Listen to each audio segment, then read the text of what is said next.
Welcome to Orbital Medical Station Alpha. The airlock hissed open, revealing the gleaming interior of Orbital Medical Station Alpha. Michael stepped through, his boots magnetizing to the metal floor with a soft thunk. The sterile scent of recycled air filled his nostrils as he took in his new home for the foreseeable future. Floating high above Earth, the station buzzed with activity, a hub for intergalactic medical operations. As a newly appointed doctor, Michael felt a mix of excitement and apprehension at the adventures that lay ahead. "Welcome aboard, Dr. Michael," a melodious voice called out. Michael turned and felt his breath catch in his throat. Standing before him was the most striking woman he had ever laid eyes on. Her skin was a rich, vibrant blue that shimmered under the station's bright lights. Curves in all the right places were accentuated by her form-fitting medical uniform, but it was her eyes that truly captivated him, deep pools of violet that sparkled with intelligence and warmth. "I'm Wren, Chief Medical Officer," she said, extending a delicate blue hand. "I hope you're ready for some cosmic adventures." Michael realized he was staring and quickly grasped her hand, hoping she wouldn't notice the slight tremor in his fingers. "Thank you. I'm ready for anything." Wren's lips curved into a knowing smile. "We'll see about that, Doctor. Follow me. I'll show you to your quarters." As they navigated the winding corridors, Michael found himself mesmerized by the graceful sway of Wren's hips. He shook his head, trying to clear his thoughts. He was here to work, not ogle his new colleague, no matter how attractive she might be. "So, what made you leave Earth for this tin can in the sky?" Wren asked over her shoulder. "I needed a change," he replied, quickening his pace to walk beside her. "After years in the ER, I was looking for a new challenge." Wren chuckled. "Well, you've certainly come to the right place. We get all sorts up here, everything from routine checkups to full-blown alien parasitic infections." "Sounds exciting," Michael said, trying to keep his eyes on her face and not let them wander elsewhere. "Oh, it is," Wren agreed. "Never a dull moment, though I have to warn you, the social scene leaves something to be desired. Hope you're not expecting wild parties every weekend." Michael laughed. "I think I'll manage. I'm more of a quiet nighting kind of guy anyway." "Is that so?" Wren's violet eyes sparkled mischievously. "Well, if you ever want company for one of those quiet nights, my door's always open." Before Michael could formulate a response, they arrived at his quarters. Wren keyed in a code, and the door slid open with a soft whoosh. "Here we are, home sweet home," she said. "Get settled in and report to Med Bay in an hour. We've got a busy day ahead." As she turned to leave, Michael blurted out, "Wren, I thank you for the warm welcome." She paused, looking back at him with an unreadable expression. "My pleasure, Michael. I have a feeling you're going to fit in just fine around here." With that, she was gone, leaving Michael alone with his racing thoughts and a nagging suspicion that his time on this station would be far more eventful than he'd bargained for. A whirlwind of activity. The next few weeks flew by in a whirlwind of activity. Michael threw himself into his work, determined to prove his worth and not let his growing attraction to Wren interfere with his duties. But it was becoming increasingly difficult to ignore the electricity that seemed to crackle between them whenever they were in close proximity. One particularly hectic day found them working side by side in the operating theater, frantically trying to save the life of a Centurion diplomat who'd suffered a severe allergic reaction to Earth cuisine. "Scalpel," Michael barked, his forehead beaded with sweat. Wren slapped the instrument into his outstretched hand, her fingers brushing against his palm for a fraction longer than necessary. "You know, Michael, I've always admired a man who knows how to handle his tools." Michael nearly fumbled the scalpel, caught off guard by her suggestive tone. He glanced up, meeting her gaze over their surgical masks. Was she flirting with him or just trying to lighten the mood? "Focus, Doctor," he muttered, as much to himself as to her. "We've got a life to save here." Wren's eyes crinkled with amusement. "Oh, I'm very focused on multiple things at once. In fact..." Their conversation was interrupted by the urgent cries from the surgical team, requiring their full attention. After hours of painstaking work, they finally stabilized the diplomat. As they scrubbed out, Michael exhaled a sigh of relief. "Nice work in there," he said, trying to shake off the tension. "You've got steady hands." Wren raised an eyebrow. "Oh, you have no idea just how steady they can be, Doctor." Heat crept up Michael's neck. "Wren, we shouldn't what?" she asked innocently, stepping closer. "I'm just complimenting a colleague on a job well done." The air between them felt charged, like the moment before a lightning strike. Michael found himself leaning in, drawn by some inexorable force. But just as he was about to speak, the shrill beep of Wren's communicator broke the moment. "Duty calls," she sighed, stepping back. "But this conversation isn't over, Michael." With that, she sauntered away, leaving Michael slumped against the sink, his heart pounding. An unexpected emergency. Days turned into weeks, and the tension between Michael and Wren continued to build. They maintained their professionalism during working hours, but stolen glances and accidental touches became increasingly common. Michael looked forward to their shared shifts with a mixture of anticipation and dread. One night, as they were finishing up a particularly grueling shift in the med bay, Wren cornered Michael in the supply closet. "Michael," she said, her voice low and husky, "have you ever thought about what could happen between two people from different species?" Michael's mouth went dry, acutely aware of how close she stood, the warmth radiating from her blue skin. "I try not to think about that sort of thing at work." Wren's lips curved into a predatory smile. "And what about after work or before?" Michael barely had time to respond when the station's alarm system blared to life, red emergency lights bathing the closet in an eerie glow. "All medical personnel report to the main bay immediately," a computerized voice announced. "This is not a drill." Wren cursed under her breath. "To be continued," she said, giving Michael a meaningful look before rushing out. As he followed her, Michael's mind raced. He had come to this station looking for a new challenge, a chance to push his medical skills to the limit. But he was quickly realizing that the biggest challenge he faced might have nothing to do with medicine at all. The chaos in the med bay snapped Michael back to reality. A shuttle carrying delegates from various alien races had experienced a catastrophic system failure, leaving dozens injured and in critical condition. "Michael, I need you on bed 3. Wren shouted over the cacophony of beeping monitors and pained cries. "We've got a traction with severe plasma burns."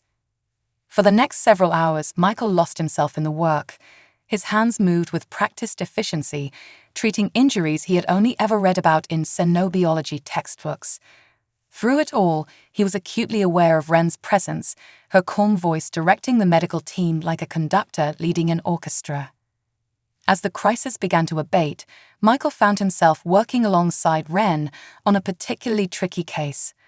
A Vorx with multiple compound fractures in its exoskeleton.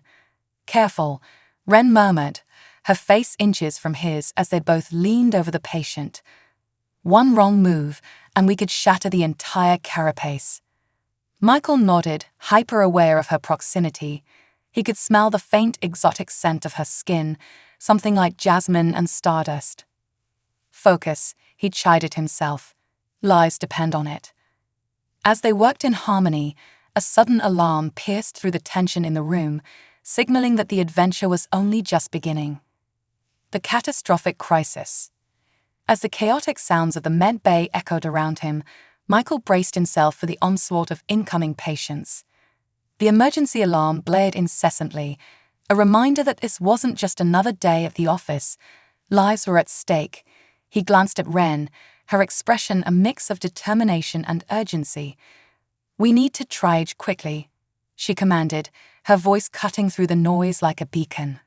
"Right," Michael replied, rallying his focus. He had trained for moments like this, but nothing could prepare him for the emotional weight of it all. The Vorx they had just treated was stable, but now they had a new wave of casualties coming in. One by one, the medical team began to sort through the injured delegates as they arrived. An emergency transport shuttle had crash-landed on the station, carrying diplomats from various alien races. Michael's heart raced as he prepared himself for the variety of injuries they would encounter. He couldn't help but feel the weight of the responsibility resting on his shoulders. The first patient. "Michael, I need you on bed 3, Wren shouted, her voice barely audible over the din. He turned to see a group of medics wheeling in a tracksuit, its elongated body showing signs of severe plasma burns. The creature's mottled skin glistened under the fluorescent lights, revealing angry red welts that seemed to pulse with heat. "Let's go," Michael responded, rushing to the bedside. He quickly assessed the patient, noting the multiple injuries.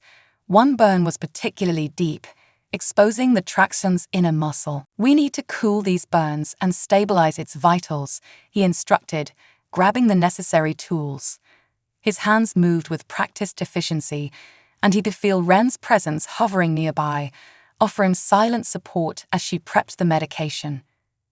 "Here, use this," Wren said, handing him a specialized cooling gel designed for alien physiology. "The tracksuit's skin reacts to standard Earth treatments differently. We need to be cautious." Michael nodded, appreciating her guidance. "Got it." He applied the gel liberally, watching as the tracksuit's breathing slowly began to stabilize. "Is it conscious?" Wren asked, leaning in closer to observe. "Not yet," Michael replied, glancing at the medical monitor.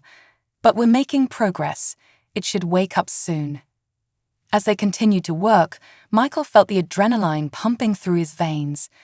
The urgency of the situation brought him alive, a stark contrast to the quiet nights he had anticipated. The surge of injured. Just as they finished treating the tracksuit, a commotion erupted at the entrance.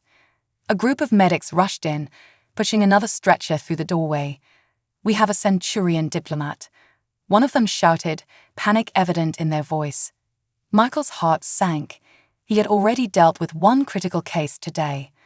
The Centurion was a tall, ethereal figure, its skin shimmering with hues of silver and gold. But the once majestic being was now slumped on the gurney, unconscious and barely breathing. "Wren, I need your help," Michael shouted, feeling the urgency rise within him. "On it," she replied, darting to his side. Together, they worked to stabilize the Centurion. Michael could feel the tension mounting. Every second counted. As they began to assess the injuries, he noticed something odd. A small, metallic device embedded in the diplomat's side. "What is that?" Michael wondered aloud. Wren frowned, examining the device closely. "I've never seen anything like it. We need to remove it carefully, but I suspect it might be a tracking device." Michael felt a chill run down his spine. A tracking device on a diplomat. "Let's focus on getting it out first," Wren said, determination etched across her features. A tense operation. With precision, Michael made the incision. The Centurion's skin was remarkably resilient, but he could feel the tension in the air as Wren guided him through the delicate procedure. Slow and steady, she reminded him, her voice a calming influence amid the chaos. As they removed the device, the Centurion suddenly gasped, eyes flickering open. "What? Where am I?" it croaked, struggling to comprehend its surroundings. "Easy now," Michael soothed. "You're safe. We're here to help you." Wren continued to monitor the Centurion's vitals while Michael wrapped the wound. "It's important that you stay calm," she added, her voice steady. "You've been in an accident, but you're going to be okay." The diplomat blinked, trying to focus. "Accident? No, it was sabotage." Michael and Wren exchanged worried glances. "What do you mean?" Michael asked, pressing the diplomat for more information. "We were ambushed. Someone wants to disrupt the peace talks," the Centurion gasped, struggling to sit up. "They'll come for me." "We need to secure this area," Wren said, her brow furrowing in concern. "If there's a threat, we can't let it get to the other patients." A new mission. As they finished treating the Centurion, the emergency lights dimmed slightly and the alarms quieted, but Michael felt a growing sense of unease. This was no ordinary medical emergency. They were now entangled in something much larger than themselves. "Michael, we have to do something," Wren insisted, her violet eyes shining with determination. "If someone is trying to sabotage the peace talks, we can't just sit here." "I agree," he replied, adrenaline pumping through him. "But we need to ensure the safety of the patients first. Once we've stabilized everyone, we can figure out how to handle the threat." Wren nodded, her expression resolute. "Let's finish our rounds and check on the others. After that, we'll formulate a plan." As they moved through the med bay, Michael felt the weight of the situation settle on his shoulders. This was more than just a job now. They were at the forefront of a potential intergalactic conflict. Each patient they treated represented a fragile alliance, and the stakes were higher than he had ever anticipated. The gathering storm. Finally, they finished attending to the last of the injured. The med bay was beginning to settle, and the crisis was under control, at least for the moment. Michael and Wren stood side by side, their expressions a mix of relief and concern. "What do you think our next step should be?" Michael asked, glancing at her. "I think we need to gather intelligence," Wren replied thoughtfully. "We should talk to the other diplomats and see if they know anything about the sabotage. We may need to call in security." Just as they were about to exit the med bay, the station's intercom crackled to life. "Attention all personnel," a stern voice announced. "There has been a security breach. All medical staff are to remain in their stations until further notice. Repeat, all medical staff." Michael's heart sank. "We're trapped here." Wren looked at him, determination etched across her features. "Then we make our stand here. We have to protect our patients and ourselves." "Right," Michael said, steeling himself. "Let's see what we can do." Together, they moved toward the med bay's control center, ready to confront whatever challenges lay ahead. Little did they know, the real test of their courage and ingenuity was about to unfold, a test that would challenge not only their skills as medical professionals, but also their resolve as individuals fighting for peace and survival. Shadows of conspiracy. The intercom crackled again, breaking the tension in the air. "Medical staff, please report to the main lobby for a security briefing." "I repeat, all medical staff to the main lobby." Michael and Wren exchanged worried glances, knowing the stakes had just escalated. "Looks like we're being called to action," Michael said, trying to inject some humor into the situation. But the heaviness in his chest betrayed his anxiety. "Let's not keep them waiting," Wren replied, her voice steady. Together, they made their way to the main lobby, navigating the twisting corridors of Orbital Medical Station Alpha. The atmosphere was charged, filled with whispers of fear and uncertainty. As they approached the lobby, they saw a group of anxious faces, doctors, nurses, and technicians, all waiting for orders. In the center stood Captain Zarak, the station's security chief, a tall, imposing figure with sharp features and a no-nonsense demeanor. His expression was grim. "Thank you for coming," Zarak said, his voice booming in the otherwise quiet room. "As you are all aware, we have suffered a breach of security. Our communication systems were tampered with during the shuttle incident, and we suspect there is a saboteur among us." Michael's heart raced. The weight of responsibility pressed heavily on his shoulders. If they were indeed facing sabotage, every choice they made could be a matter of life and death. Gathering information.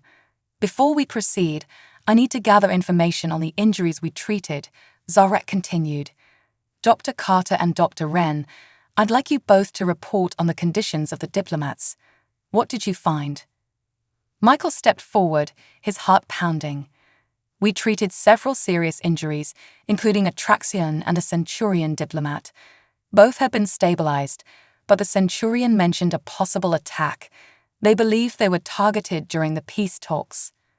Zarak nodded, his expression hardening. "We must assume that this was not a random incident. It's likely that the perpetrator has connections to those talks." He turned to the other staff members. "I want you to review all incoming and outgoing communications. We need to identify any unauthorized transmissions." Wren stepped forward, her gaze steady. "We should also talk to the other diplomats. They may have information about who might be behind this. Good thinking, Zarek replied. You two will lead that effort. Gather intelligence, but do so carefully. We don't want to raise suspicion. The saboteur might be watching. A diplomat's warning. With their mission set, Michael and Ren made their way to the conference room, where several diplomats were gathered. As they entered, the atmosphere was thick with tension. The delegates, representatives of different alien races, eyed them warily, their expressions a mix of fear and suspicion. Dr. Carter, Dr. Ren, one of the diplomats, a dignified Zarvan with shimmering golden scales, spoke up. We appreciate your dedication, but we are not sure how much we can trust anyone right now. This station is no longer safe. We understand your concerns, Michael said, trying to sound reassuring. But we need to gather information. If you suspect anyone or have seen anything unusual, please tell us. A hush fell over the room, and then a young Salafian delegate spoke, her voice trembling. I saw someone in the shuttle bay just before the accident. They were acting suspiciously. I think they might have tampered with the shuttle's systems. Can you describe them? Ren asked, leaning in closer. I didn't see their face, the Salafian replied. But they were wearing a dark uniform. It looked out of place among the other crews. Dark uniform. Michael exchanged a glance with Ren, his mind racing. What do you mean? It wasn't the standard attire of any of the delegations, she explained. I thought it was odd, but I didn't think much of it at the time. Now, I'm afraid it might be connected to what happened. Zarek's brow furrowed as he listened intently. We need to find out more about this uniform. Thank you for your honesty. You may have just given us a lead. The search for answers. After the meeting, Michael and Ren decided to investigate the shuttle bay where that Salafian had seen the suspicious figure. They navigated the narrow corridors, their footsteps echoing in the silence. The tension in the air was palpable, a mixture of fear and determination. Do you think we'll find anything? Ren asked, glancing at Michael. I hope so, he replied, but we have to be careful. If the saboteur is still here, they could be watching us right now. They reached the shuttle bay, its massive doors looming ahead. Michael activated the access panel, and the doors slid open with a low rumble, revealing the empty space inside. The atmosphere felt heavy, as if the walls themselves were holding their breath. As they stepped inside, they scanned the area for any signs of tampering. Michael's heart raced as he noticed a maintenance panel slightly ajar near one of the shuttles. Look, he said, pointing out to Ren. Let's check it out, she said, moving closer. Together, they approached the panel, which was designed to house the shuttle's core systems. Michael pried it open, revealing a complex array of circuits and wires. It looks like someone was in here, he noted, running his fingers along the exposed components. But what were they trying to do? Whatever it wasn't good, Ren replied, her brow furrowed in concentration. If they tampered with the shuttle's systems, it could explain the crash. As they investigated further, they found evidence of recent activity, wires that had been disturbed, and a faint trace of something metallic. This could be the key to uncovering who is behind this, Michael said, excitement bubbling within him. Just then, a noise echoed through the bay, causing both of them to freeze. The sound of footsteps approached, heavy and deliberate. Michael's instincts kicked in. Hide, he whispered urgently, and they ducked behind a nearby shuttle, hearts pounding. An unexpected encounter. They held their breath as the footsteps grew closer. Peeking around the edge of the shuttle, Michael's eyes widened as he saw a figure in a dark uniform entering the bay. It was the very outfit that Salafian had described. Who is it? Ren whispered, her voice barely above a whisper. I don't know, Michael replied, feeling a mix of fear and adrenaline. But we need to find out. The figure moved with purpose, checking the various shuttles before stopping near the maintenance panel they had just examined. Michael could see the glint of a weapon at the figure's side, and his heart raced. They were dangerously close to being discovered. What are they doing? Ren murmured, her eyes wide with apprehension. Michael strained to hear the conversation. The figure was speaking into a communicator, then a voice low and gravelly. "The shuttle is ready for launch. I'll initiate the next phase of the plan. No one will suspect a thing." Michael exchanged a glance with Ren, realization dawning. "They're planning something bigger," he whispered urgently. "We need to alert Zarak and the others." As the figure turned away, Michael took a chance. "Now," he hissed, and they bolted for the exit, sprinting down the corridor toward the control center. The ticking clock. Once they reached the control center, Michael slammed the door shut behind them, locking it securely. He turned to Ren, breathless and wide-eyed. "We have to warn them. If that saboteur launches a shuttle, who knows what chaos they could cause." "Let's check the security feeds," Ren suggested, her fingers flying over the control panel. "We might be able to track them." As she accessed the surveillance system, Michael paced anxiously. The weight of the situation pressed heavily on him, a constant reminder that every moment mattered. "There, I think I got something," Ren exclaimed, her eyes scanning the screen. "It's a feed from the shuttle bay. We can see who that figure is." The screen flickered to life, displaying a grainy image of the dark uniformed figure moving through the bay. They appeared to be double-checking the shuttle's systems, their face obscured by the shadows. "Damn it," Michael muttered, frustration rising. "If only we could see their face. We need to get closer." "Wait, I have an idea," Ren said, her expression brightening. "If we can disable the shuttle, we might be able to trap them before they can launch it." "How do we do that?" Michael asked, eager to hear her plan. "We can override the launch sequence from here. If we can lock the shuttle down, they won't be able to escape," she explained. "Let's do it," Michael agreed, determination surging within him. "But we need to hurry. Every second counts." A race against time. Ren swiftly typed in the commands, her eyes flickering back and forth between the screen and the shuttle bay. "I'm in. I can see the launch systems," she said, her voice steady despite the pressure. "Can you disable it?" Michael urged, watching the countdown timer on the screen. "Just a few more seconds," Ren replied, her fingers flying over the console. The timer ticked down, each second feeling like an eternity. Michael could feel his heart pounding in his chest, adrenaline coursing through his veins. Come on," he urged, unable to keep still. Finally, Ren looked up, her expression a mix of triumph and urgency. "Got it. The shuttle is locked down. They won't be able to launch." "Good work, Ren," Michael said, relief flooding over him. "Now we just need to catch them before they realize what's happened." But as they were about to leave the control room, the intercom crackled to life again. "Attention all personnel. We have identified a security breach in the shuttle bay. All units report to the area immediately." "Too late," Michael muttered, his heart racing anew. "They know we're onto them." "We have to move," Ren exclaimed, grabbing his arm. "If we're caught, we won't be able to help anyone." Together, they dashed toward the shuttle bay, their minds racing with possibilities. They could be walking into a trap, but they couldn't let fear hold them back. They had to protect their patients, the delegates, and each other. The web of deception. As Michael and Ren rushed down the corridor toward the shuttle bay, adrenaline surged through their veins. The alarm blared overhead, and the lights flickered ominously, casting shadows that danced along the walls.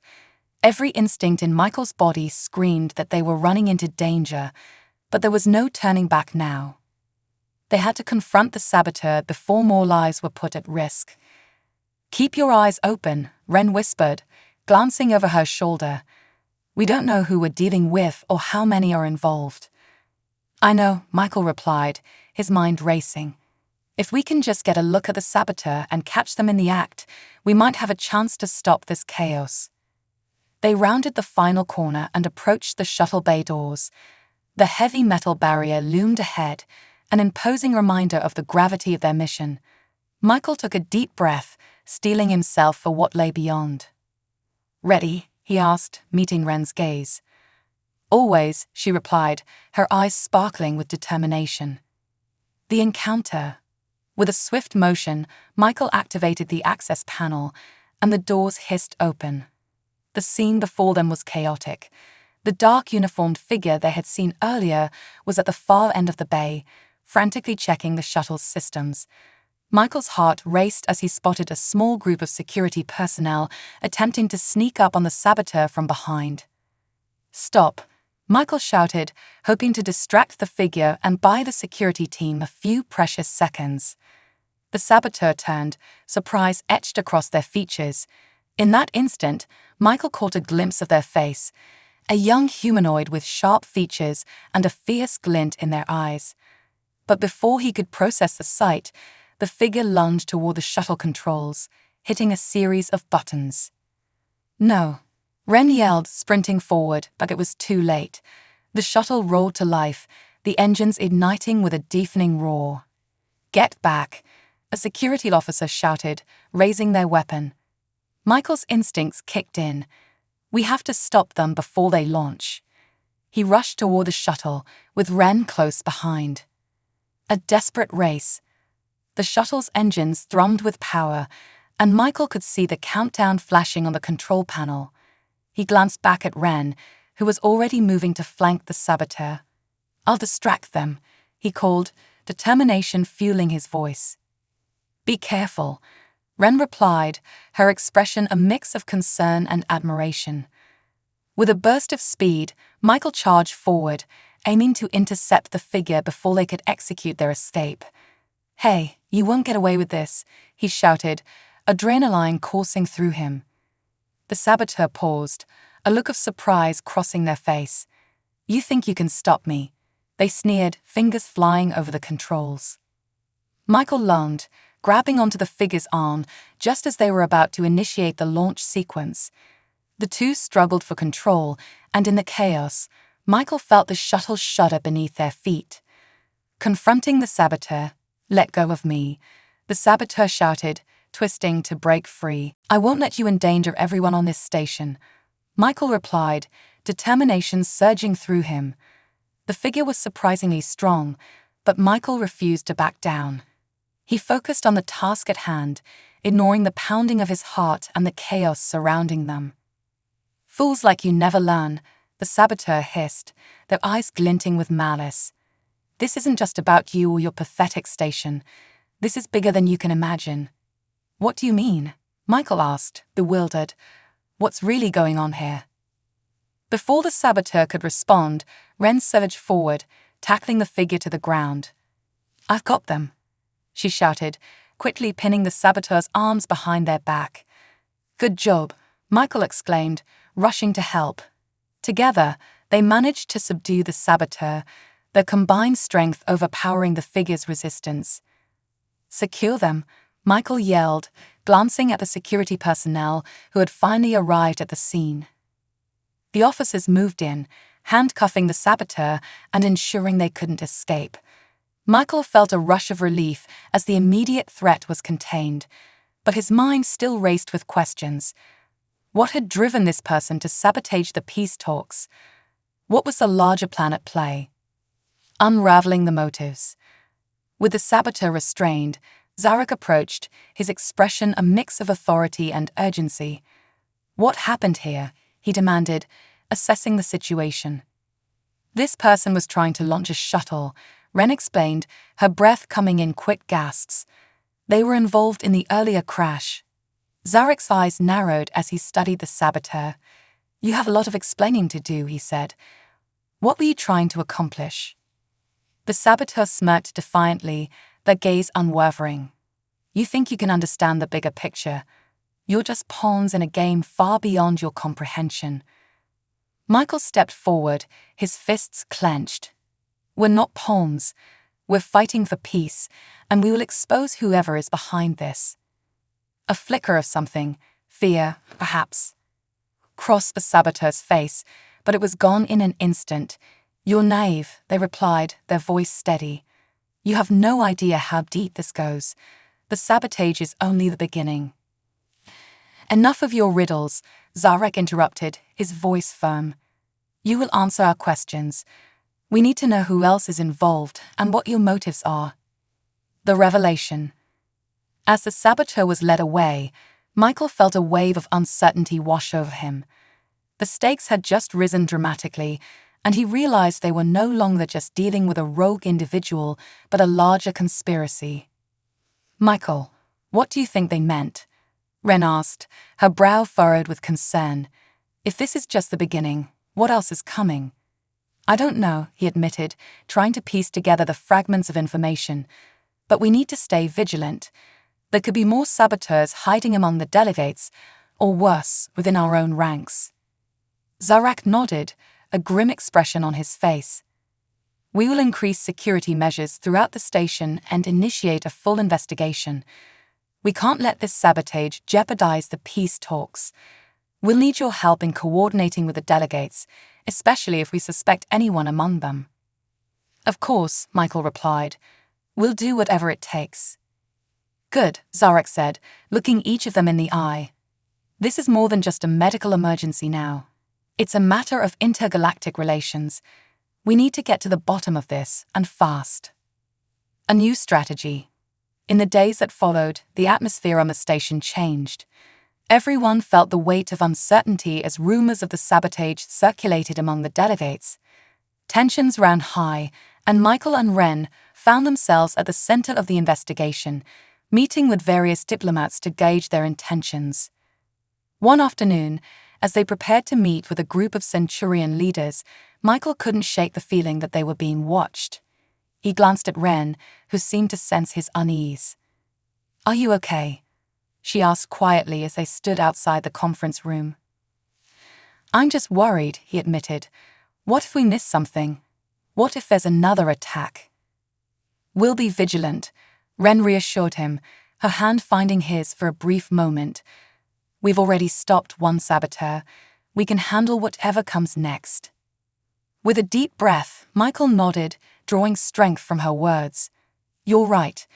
We have to trust our instincts and keep our eyes open. As they entered the conference room, the Centurion leaders greeted them, their expressions a mixture of concern and determination. Michael and Wren shared what they knew about the sabotage, urging the leaders to remain cautious and report any suspicious behavior. We appreciate your vigilance, one of the leaders, a tall Centurion with silver scales, said. But we also need to maintain the trust necessary for the peace talks to succeed.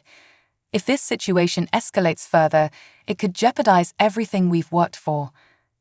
The trust dilemma. The discussions continued, but Michael could sense the underlying tension. Trust was a fragile commodity, and with the threat of sabotage looming over them, it felt more elusive than ever. As they wrapped up the meeting, Michael found himself lingering in the room, his thoughts swirling. Are you okay? Wren asked, noticing his pensive expression. I'm just thinking about what the saboteur said, he replied. They hinted at something bigger. What if this isn't just an isolated incident? What if there are factions out there intent on tearing us apart? Wren looked thoughtful. We have to investigate further. Maybe we can find out if there are other signs of unrest among the delegates or within the station. Let's check the security footage from the previous days, Michael suggested. We might uncover something we missed. The investigation deepens. That evening, they made their way to the security control room, a dimly lit space filled with monitors displaying various feeds from around the station. Michael felt a surge of determination as they began reviewing the footage. For hours they scanned through recordings, watching delegates come and go, searching for anything out of the ordinary. As they pored over the video, a sense of urgency filled the air. Wait, Wren exclaimed suddenly, her finger hovering over a specific timestamp. Look at this delegate. They were in the shuttle bay just before the crash.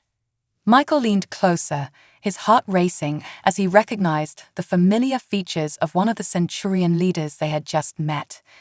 That's the one who was just in here with us, Wren finished, her eyes wide. Why were they in the shuttle bay? Let's pull up their movements, Michael suggested, adrenaline coursing through his veins.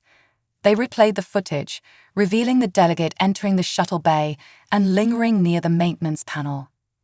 This doesn't look good, Michael said, a knot tightening in his stomach. If they're involved, it could change everything. A confrontation looms. As they continued to watch the footage, a new urgency filled the room. We need to confront them, Michael said, his voice steady. If they are part of this conspiracy, we need answers. Are you sure that's wise?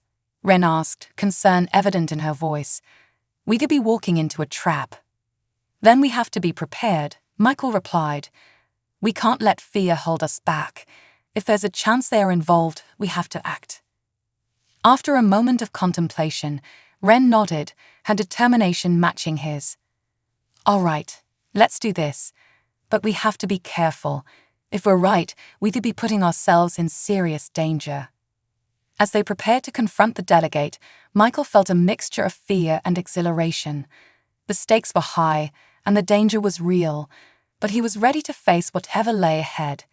Together, he and Wren would unravel the web of deception and protect the fragile peace they had worked so hard to achieve. The unraveling truth. The air crackled with tension as Michael and Wren made their way to the conference room to confront the Centurion delegate. Each step felt heavier than the last, filled with the weight of the evidence they had uncovered. Michael's heart raced, a mixture of adrenaline and dread coursing through his veins. Are you sure about this? Wren asked, her voice low as they approached the door. We could be walking into a trap. We have to know the truth, Michael replied, his resolve firm. If this delegate is involved in the sabotage, we can't let them undermine everything we've worked for. With a deep breath, Michael pushed open the door, stepping into the brightly lit conference room. The Centurion leaders were gathered around the table, engaged in discussion. Their conversations ceased as Michael and Wren entered, and all eyes turned toward them. Dr. Carter, Dr. Wren, one of the leaders greeted, a hint of concern in his voice. What brings you here? Thank you for meeting with us, Michael said, his tone steady despite the racing thoughts in his mind. We need to discuss something important, something that could affect the peace talks. What is it? A tall Centurion woman asked, her silver scales glimmering in the light. Michael exchanged a glance with Wren, who nodded slightly, encouraging him to proceed.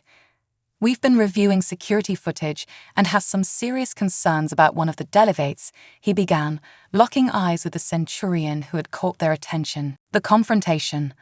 The delegate in question, a distinguished Centurion named Walter, shifted in his seat, a flicker of apprehension crossing his features.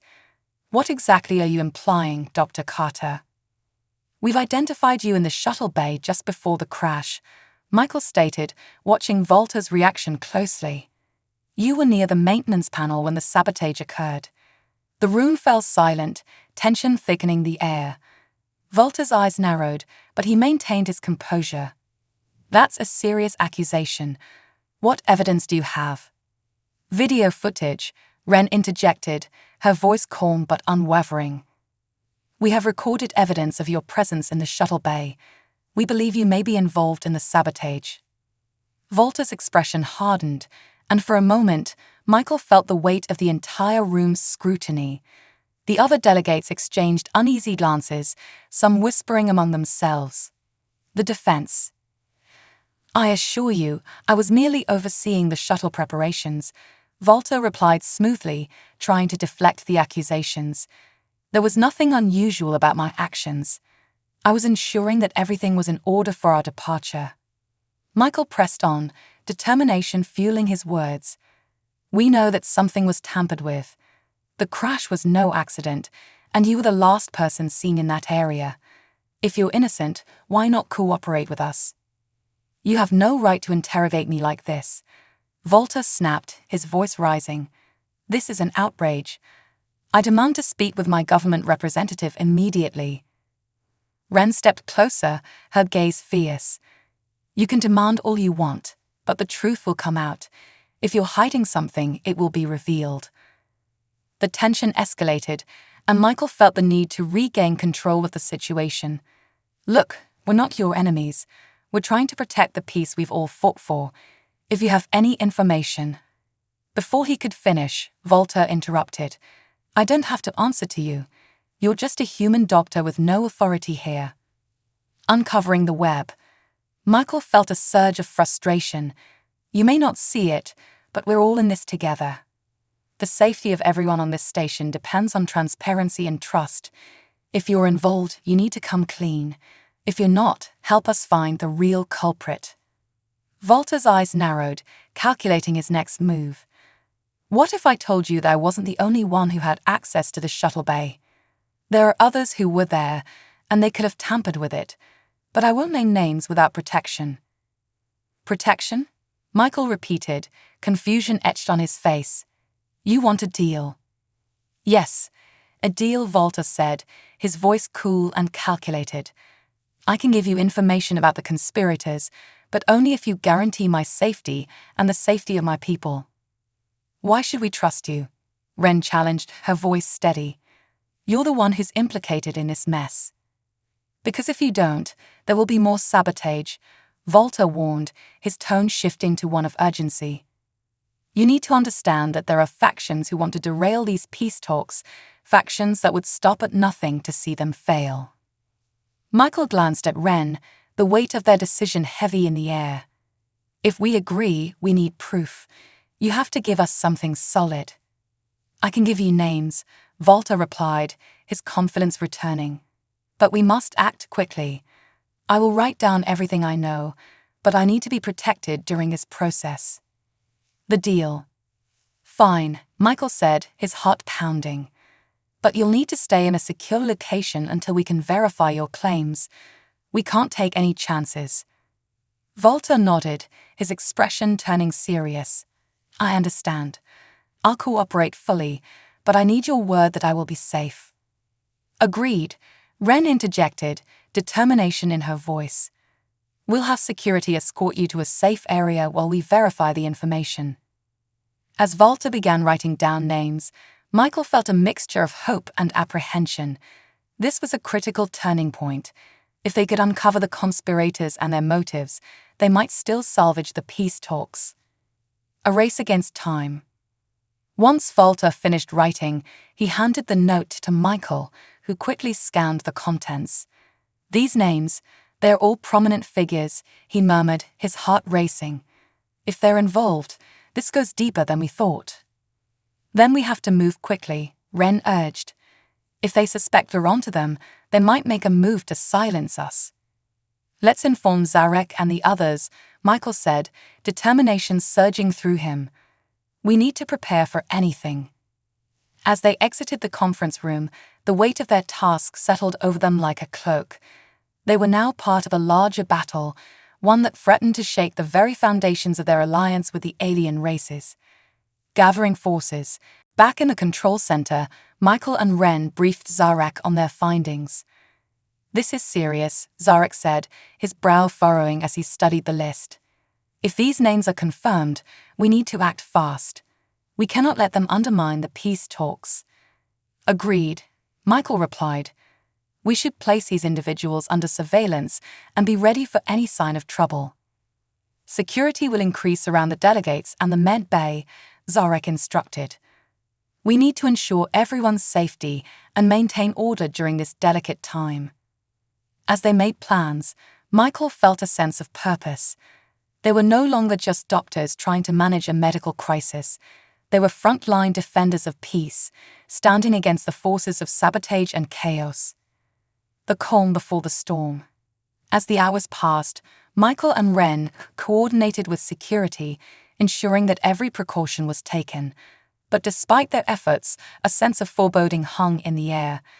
They knew the threat was real, and as night fell over the station, Michael couldn't shake the feeling that something big was about to happen. We need to stay vigilant, Wren said, breaking the silence as they stood together, gazing out at the stars through the observation window. The peace talks are critical, and we can't let our guard down. I know, Michael replied, his thoughts heavy with uncertainty. But it feels like we're running out of time. If Volta's right, and there are factions out there, we have to be prepared for anything. Wren turned to him, her expression serious. We'll face whatever comes together. We've already come this far, and I believe we can stop this." Just then, an alarm blared through the station, causing both of them to jump. "What now?" Michael exclaimed, adrenaline surging through him once more. The intercom crackled to life. "Attention all personnel. We have a breach in the diplomatic wing. Repeat, breach in the diplomatic wing. All units report immediately." The final stand. "What do we do?" Ren asked, her eyes wide with urgency. "We respond," Michael said, his determination renewed. "We're not letting this happen. We need to protect the delegates." Together, they sprinted through the corridors, racing toward the diplomatic wing. Every step echoed in their minds, a reminder that the peace of their intergalactic alliance hung in the balance. As they reached the entrance, they found Zarak and several security personnel already in place, preparing for action. "Michael, Ren, good to see you," Zarak said, his voice steady despite the chaos around them. "We're about to breach the area. There's no telling how many are involved." Michael nodded, adrenaline coursing through his veins. "We need to find Volta. If he's in danger, he may have information that can help us." Zarak gestured to his team. "We'll split up. Keep communication open and stay alert." As the security team moved in, Michael and Ren exchanged a determined glance. They would stand together. The climax of deception. The tension in the diplomatic wing was palpable as Michael, Ren, and Zarak led the charge into the chaos unfolding before them. The corridor was lit by flashing lights, and distant shouts echoed through the air, creating an atmosphere thick with urgency and fear. They had little time to lose. If there was a threat to the delegates, every second counted. "Stay close," Zarak commanded as they moved forward, flanked by a group of security personnel armed and ready for action. Michael felt his heart racing, each beat echoing in his ears as they approached the entrance to the main conference hall. Ren's hand brushed against Michael's, a silent reassurance that fortified their resolve. "We need to find Volta first," she whispered, scanning the area ahead. "I agree," Michael replied, glancing at Zarak. "He might be in the line of fire, and if he has any more information about the conspirators, we can't let him get hurt." They reached the entrance to the main conference room, the heavy door slightly ajar. Inside, they could see shadows moving, delegates huddled together, and panic spreading among the group. Michael took a deep breath, steeling himself for what lay ahead. Breaching the conference room. "On my signal," Zarak instructed, raising his hand to halt their advance. He nodded to a couple of security personnel who moved to either side of the door. 3, 2, 1, breach. With a swift motion, the door swung open, and they stormed inside. Michael's heart raced as he took in the scene. Delegates were scattered, some cowering behind tables, while others frantically tried to make sense of the chaos. In the far corner, a dark uniformed figure stood, holding a weapon and gesturing wildly at the frightened delegates. "Everyone stay down," Zarak shouted, taking command. "This is a secure area now. We have you surrounded." The dark uniformed figure turned, revealing a familiar face. One Michael had seen only hours before. It was Volta. His eyes were wild, and a manic smile played on his lips. "You're too late," he taunted, brandishing his weapon. "This is only the beginning. You think you can stop what's coming?" "Volta," Ren called out, stepping forward, her voice steady despite the circumstances. "Put the weapon down. This doesn't have to end in violence." "Violence. This is merely a necessary step." Volta shouted back, his voice rising above the tension. "You think you can keep the peace when there are those who thrive on conflict. You're too naive to understand the power at play here." Michael could see the fear in the eyes of the delegates, the uncertainty spreading like wildfire. "You don't have to do this," he pleaded, trying to reason with him.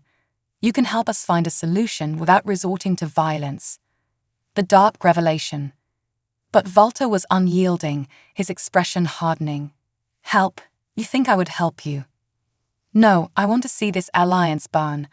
The balance of power should remain in chaos." That's the only way for our species to survive. Volta, think about what you're saying, Ren pressed, stepping cautiously closer.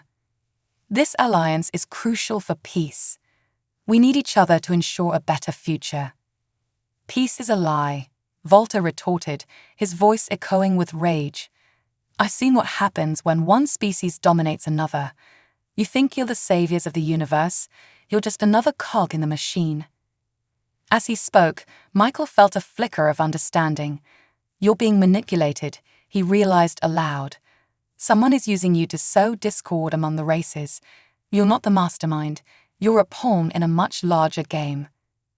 For a moment, Volta hesitated, the fire in his eyes flickering. What do you know about it? He hissed, but there was a slight tremor in his voice. I know that the factions pulling your strings don't care about your people, Michael continued, pressing forward. They want to incite chaos for their own gain. If you let them manipulate you, you're playing right into their hands. A moment of doubt. Zorak watched the exchange closely, his weapons still trained on Volta.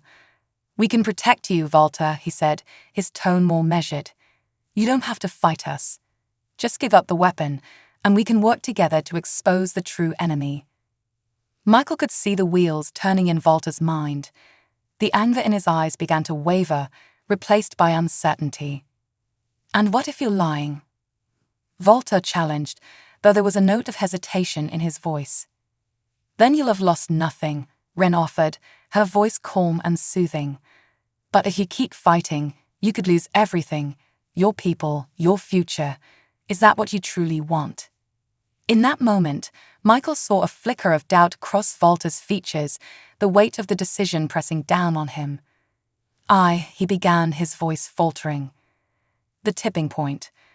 Before Volta could make a choice, the tension in the room shifted dramatically. The sound of heavy footsteps echoed from the hallway, followed by a booming voice. What is happening in here? The delegates gasped, and Volta's eyes widened in alarm as a group of armed enforcers, clad in matching dark uniforms, stormed into the room. Michael recognized them instantly as the same individuals who had been seen lurking in the shadows earlier. Protect the delegates. Zorak barked, raising his weapon as the enforcers entered. Chaos erupted anew, the air filled with shouts and the sounds of footsteps. Stand down. One of the enforcers commanded, their eyes fixed on Volta. You failed, Volta. Hand over the weapon now. Back off. Volta yelled, panic surging through him as he raised his weapon again. This isn't over. You won't take me back. Michael felt the situation spiraling out of control. Volta, please, he shouted. This is exactly what they want. They want you to be the scapegoat. But Volta was beyond reason. I won't be used again, he declared, his voice filled with desperation. I'd rather die than let them control me. A race against time. In a flash, chaos erupted. The enforcers lunged forward, and Volta squeezed the trigger, the sound of gunfire reverberating through the room. Michael's heart dropped as he dove to the ground, pulling Ren with him. Get down, Zorak shouted, returning fire as the delegates scrambled for cover. Michael's mind raced, every instinct urging him to protect Ren and those around them. Is everyone okay? Michael shouted, scanning the room. He saw several delegates huddled beneath tables, fear etched on their faces. Stay low. Ren quickly pulled out her communicator, trying to call for backup. We need reinforcements. There's an armed attack in the diplomatic wing, she yelled into the device. Focus on Volta, Zorak ordered, pointing his weapon toward the chaos. We need to neutralize him before anyone gets hurt. The gunfire intensified, echoing off the walls, creating a cacophony of sound that drowned out everything else.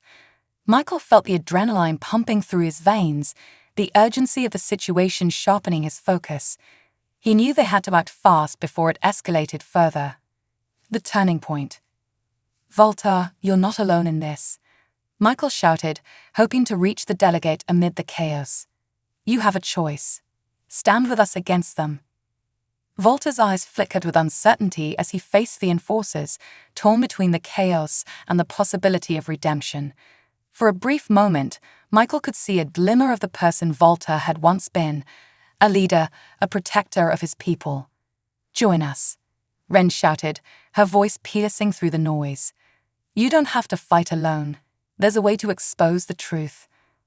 As Michael made eye contact with Volta, he could see the internal struggle playing out in his expression.